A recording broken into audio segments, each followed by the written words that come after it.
പ്പെട്ടവരെ ഇങ്ങനെയാണ് മക്കളെ വളർത്തേണ്ടത്. മാതാവും പിതാവും നല്ലവരായാൽ അവരുടെ സ്വഭാവം കണ്ടാണ് മക്കൾ വളരുന്നത്. അവരുടെ സ്വഭാവ രീതികൾ കണ്ടാണ് മക്കൾ വളരുന്നത്. അങ്ങനെ വളരുന്ന മക്കളുണ്ടല്ലോ ഒരിക്കലും വഴിപിഴച്ചു പോകില്ല.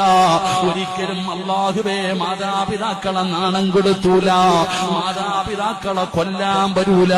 ആ മാതാപിതാക്കൾക്ക് വേണ്ടി റബ്ബിർഹംഹുമാ കമാ റബ്ബയാനീ സഗീറാ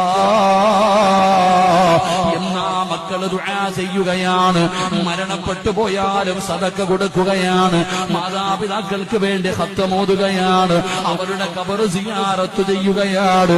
ചോദിക്കുന്നവരോട് മുഴുവനും പറയും, എന്റെ വാപ്പ ഒരു നല്ല മനുഷ്യനാ, എന്റെ ഉമ്മ ഒരു നല്ല ഉമ്മയാ. നാളെ പടച്ച റബ്ബിന്റെ കോടതിയിൽ വരും.